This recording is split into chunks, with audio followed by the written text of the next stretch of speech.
How's it going, everybody? Moses here, bringing you another Path of Exile video, and this time a champion.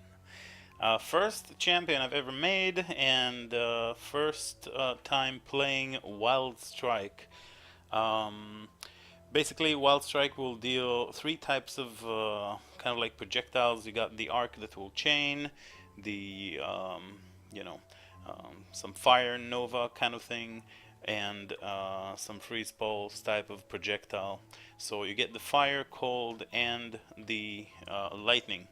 All of your damage will then be converted to the element of which you will be performing the attack. It's kind of like a random attack, and the clear speed is quite amazing, and it feels very, very, very good. Since we are using three different type of elements, it made a lot of sense to use this body armor.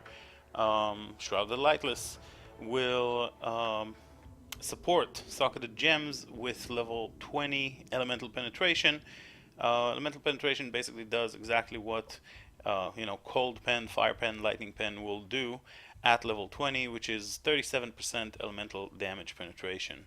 Other than that, we're supporting it with Ancestral Call for clearing and Ruthless for single target. We will swap for Ruthless with single target, elemental damage attacks, increased critical strikes, and multi-strike. Pretty standard stuff.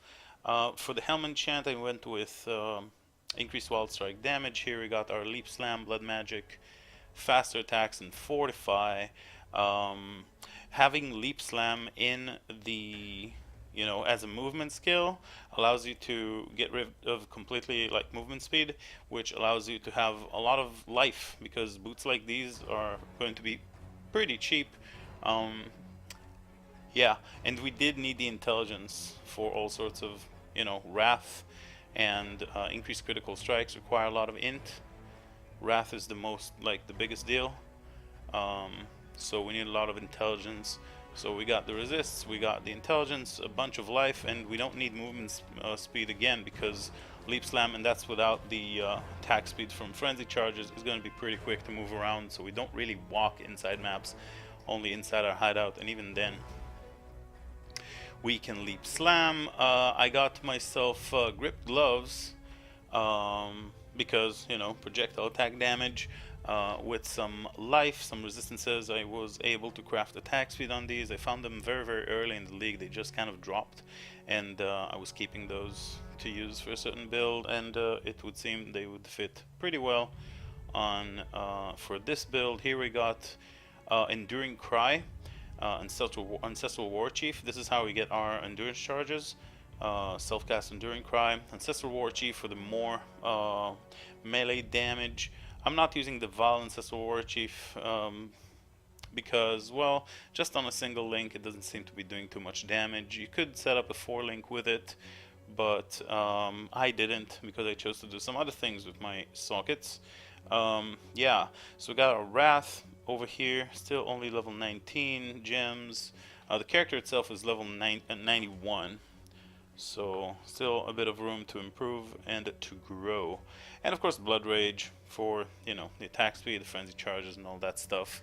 Over here we got cast when damage taken, Immortal Call, and Enfeeble. That's the only curse we're using in the build, so I made sure it has a 20 quality. With a level 5 cast when damage taken, level 8 Enfeeble over here. This we already talked about, the movement skill, and Blood Magic, Blasphemy, Temp Chains, or any other curse really, to proc first to strike, last to fall. This will allow us to get the Adrenaline boost. Adrenaline is a 100% increased damage and 25% increased attack speed, as well as movement speed and physical damage reduction. Pretty strong buff that makes champion pretty strong. So the way we proc it, we have to go on low life, and then we get the bonus, the adrenaline. It will substantially boost our damage, and then I'm using a life flask here that normally I would use an instant life flask, but here I'm just using a catalyzed eternal life flask rather than the divine seeding or bubbling that I would normally use on different builds, simply because it gives a big chunk of life over 2.7 seconds, which is a very short duration. so that's why I'm using this type of flask. Other than that, what else? Oh yes, of course. I am using the same setup. Okay, so the way that it worked is I wanted to use this ring, Mark of the Elder, just like for Spellcaster we're using Mark of the Shaper. For attack builds we're using Mark of the Elder with the 60 to 80% increased attack damage if your other ring is a Shaper item. And originally I did want to go and make a ring like this. Enemies are cursed with level 12 Assassin's Mark on hit. A ring like this is actually pretty solid, but I ended up crafting this one, which is a huge damage increase because of the fact that it gives us, the global crit chance, 34 elemental damage with attack skills, level 22 Herald of Ice, and a tier 1 life roll, as well as some light res and an open prefix. So I was able to craft even further lightning damage to attack. So this ring was like kind of insane, and it kind of directed the way things went. So instead of getting the Assassin's Mark on hit, which you would normally have, since this ring is so sick, I needed to generate power charges in a different way, and that's also why I don't have room for 4-link Ancestral Warchief, Val Ancestral Warchief in this case, on the boots, because the power charge generation I decided to go with a utility setup like we did in previous builds that seemed to work very, very nicely with power charge on crit, Orb of Storms, as well as chain and blind support. So defensive bonuses, chains will then of course spread the Orb of Storms lightning beams to several different monsters, so you'll get your power charges very, very quickly. So this is the setup we're running. On the belt we have just a bunch of resist life, LE damage with attacks, some abyssal jewels that I crafted, some cold damage to attacks, cold damage with swords, some life, cold damage to attacks, lightning with swords, and life. For the rest of the jewels, we're scaling just triple crit multi jewels. This one is pretty nice with the triple crit multi and attack speed. Triple crit multi over here, triple crit multi over here, and I slammed 6 to all attributes, and triple crit multi and some resistance over here. This one actually rolled perfect crit multi, which feels pretty good, 18, 18, and 12. So yeah, the character has a lot of crit multi, and with the Wild Strike, there it is. Stop moving.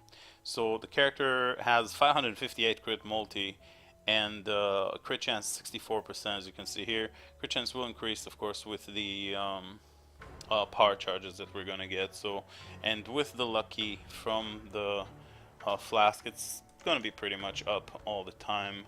We're gonna be critting very consistently. Crit multi life on the amulet, Mark of the Elder as mentioned, and the swords I went with just flat elemental damage swords with foils for the global crit multi. Yeah, I picked these up for about 5 exalts each, 5 or 6 exalts each. So we got a tier 2, tier 2, tier 1, cold lightning fire. Here we got tier 2, tier 1, fire, cold lightning, high attack speed, and some crit chance on this one. Very, very solid. Swords for the flasks. I'm using the Catalyze of Staunching. At Serious Promise, physical as extra chaos is irrelevant because, yeah, it is complete elemental. But elemental as extra chaos, it's important to get the 15, which is the maximum roll, because it's actually a pretty big boost, and there's a pretty big difference between each percentage that we're getting. The Diamond Flask of Heat, Wise Oak. I was actually able to triple balance 76 to all res, so Wise Oak gives us the triple benefit from the double benefit of reducing all damage taken elemental damage by 10% and penetrate all of our resistances by 15%. Since we're using fire, cold, and lightning, this is amazing. And overall we get with the elemental pen from the chest That's 37 and 15. You can do the math. I'm pretty bad at math. 52? I don't know. Either way, over here we got an Alchemist Quartz. Flask of Warding. Debatably, you could get Basalt for the physical damage reduction. I just haven't gotten around to actually craft one, and I had this one with the Alchemist, so we get 2 uses and increased effect, which means actually, 12%. If you see over here, chance to dodge will drop to 40, and 30 dodge spells, and if we use it, it's 12% each, and of course the warding immunity. I am using Acro and Phase Acro. When it comes to the tree, you got the life wheel of the Scion. You don't need any physical scaling at all. So I just went down here to the dexterity nodes to get the life, the jewel socket, the leech, point blank. So we are using projectiles, and it will increase our overall damage. Thick skin, crit. Over here, just these 2 crit nodes, it's 80%, and we don't want that because this is a physical damage scaling type build, fencing, so we don't want this one. It's not a mistake, as people pointed out. Elemental damage with Primeval Force for the damage penetration as well, and Fatal Blade with all the crit multi that it gives, crit chance, crit multi. This node is not so great. This one, again, just a 20 crit, but the rest of them gives crit multi, and some more crit multi over here. Again, the physical irrelevant for this build. Crit multi, the jewel socket, over here some penetration, and elemental damage with attacks, and some life. Shadow gives us the crit, some life, some attack speed, nullification for the resists. When it comes to the bandits, I did end up killing Alira. Helping Alira, simply because I had a tough time. Even with all this gear that seemingly has a lot of resists, there's a bunch of resists on all of this gear, but I still have a pretty hard time, getting the 75 to all res. I don't know why. Perhaps it's because I'm used to playing with a shield, perhaps because the rings, like this, does not offer any resist whatsoever. This does not offer any resist, and I always insist on not getting any resists on the amulet, because if I wanted to use Biscos, I can always do that for a bit of magic find. So I try not to use not to put resist on the amulet slot, and this doesn't offer any at all. And here we got, well, some resist. So I don't know, it was a bit of a problem for me. Originally I planned on using the Tomb Fist for this build. I really wanted to use the Tomb Fist because it is a pretty solid choice, and I also wanted to use this Starkonja with the Wild Strike enchant. I also was able to get 100 life one. I basically used just one divine, got lucky.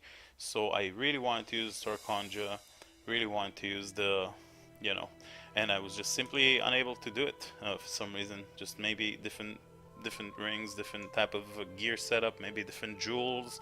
I would able to get it, but in the end I did want to go for the 2 skill points, but in the end we went for the crit multi and the all resist that you get from Alira. I just killed Minotaur. I died once, and now Uber Elder is about to spawn, so let's kill I don't know, Constrictor, Lair of the Hydra, and see how the build goes. To show you some gameplay, and we're gonna kill a tier 16 Guardian at the end. The damage is pretty solid. It's not, traps by all means. It's nothing too insane, but it is pretty solid. Nice. It is pretty solid. It's a melee build. I am not very used to playing melee builds. If you guys know me for a while, you know that I'm mostly playing casters, mostly spell type damage builds, and it's a lot easier than playing melee builds because you're not really, too up and close in person with the monsters, right? Over here you really gotta kind of have to be super close, and some of these bosses hit pretty hard, and I mean it just takes a little bit of getting used to play a melee build, and I haven't done that pretty much since I don't know, very long time ago. I think I played but yeah, as you can see, the clear is like pretty solid. You just basically one-shot everything. Um, when it comes to trash monsters and when it comes to bosses, the damage is solid. I'm not gonna sit here and tell you that, you know, let like 2 second phasing of all these guardians. Now it takes them a lot of, feels like chip damage, and kind of like slowly chip into their life bar and bring them down. Also, I forgot to bring a culling strike, but basically you're supposed to have a culling strike instead of chain when you're I've just been lazy. I always kind of like told myself and tried to remind myself to bring a culling strike, but I kind of always haven't some reason. But yeah, instead of chain, you're supposed to bring a culling strike 10%, and it will take the last HP of the monsters, whatever they have left. But yeah, I mean, you see everything explodes, everything dies. It feels very strong, and it also almost like feels like a spell. And yeah, I didn't actually go through the Ascendency, and it's important. So let's talk about the Ascendency real quick. Second, it's pretty standard stuff. A lot of people go for the Fortify, but I decided to try since a few leagues ago. First to try, last to follow. The adrenaline came in. I never really got the chance to play with it. But basically what you're doing is you go Conqueror first, Worthy Foe. Worthy Foe makes it so that taunted enemies cannot evade attacks, and chance to taunt on hit is 100%. So basically when you hit for one, you know, when you hit just one, I get confused here. When you hit a monster once, it will then get taunted, and then it will get 100% chance to hit. So you don't need any accuracy for the build, which is a very comfortable thing to have as an attack type build. Other than that, you have some reduced damage, some life regen, all that stuff, and enemies deal 10% less damage once they're taunted. Unstoppable Hero is going to be your third node.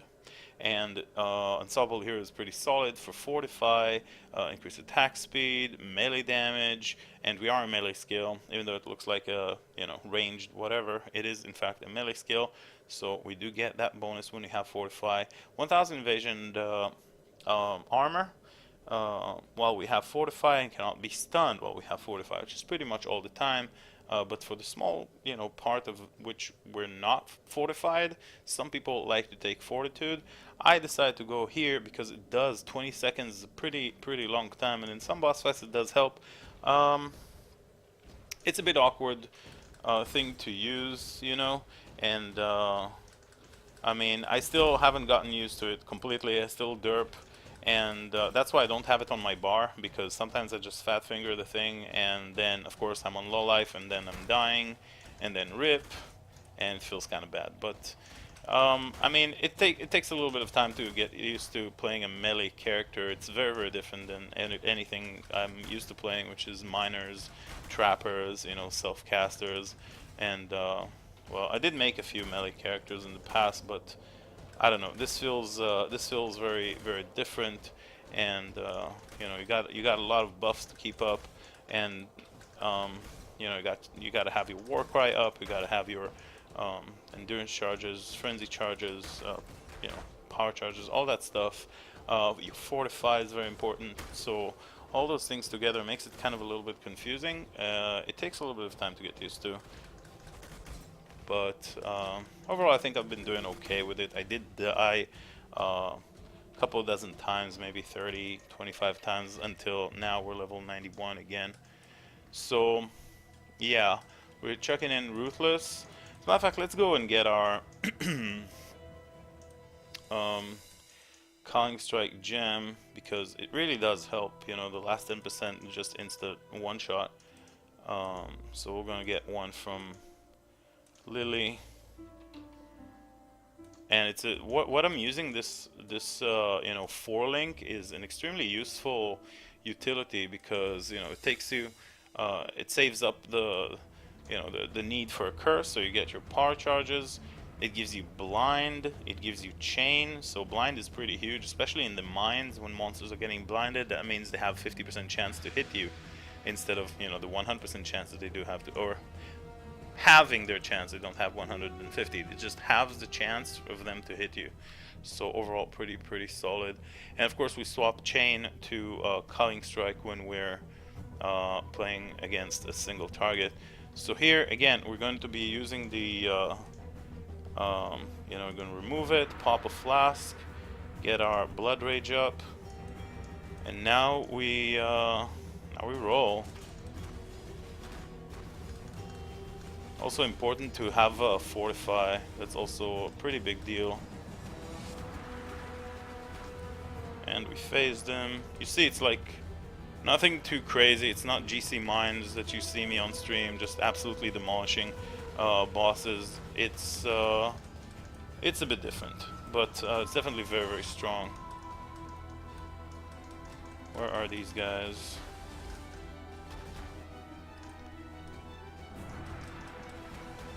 Popping the flasks and fortifies up. So we got all of our damages.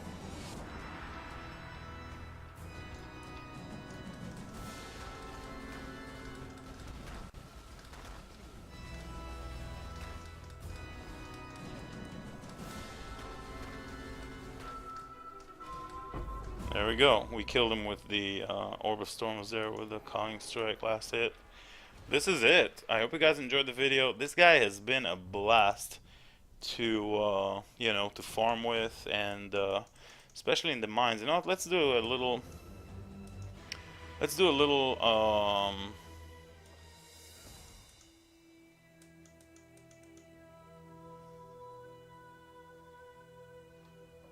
delve, and I'll show you how it feels like. It feels actually pretty sweet in the mines. We have an Abyssal City node right here, so let's go ahead and oh, we actually need to vendor.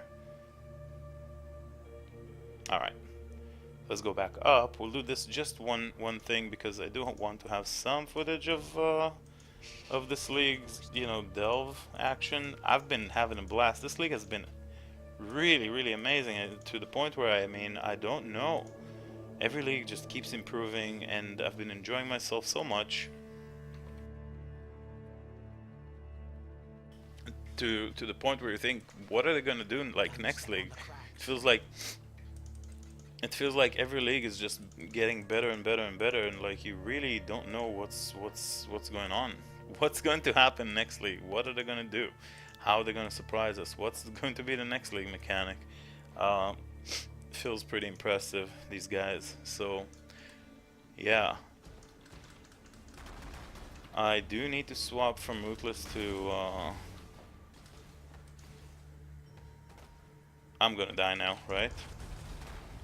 No, I'm not. But good news, we did proc our adrenaline. So there is that. Getting into low life immediately puts you into adrenaline. So it's a bit awkward. We normally don't use it. It's just there for boss fight. That's the way, at least, that I've been using it. Ooh, simple robe and a Viridian jewel. Very nice. Of course, it's just going to be all alchemy shards, because yeah, alchemies have been kind of hard to drop this league. I can't do this just yet. They have been pretty expensive.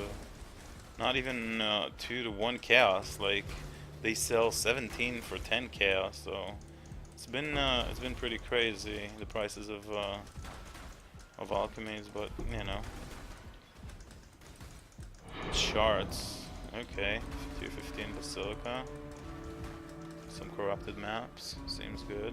I just decided to go for an Elder-shaped burial chamber, because I figured it would be nice to have a nice open map, you know, as a tier 16 for farming with sextants for some experience, as well as a small chance of dropping a doctor here and there. So like, why not?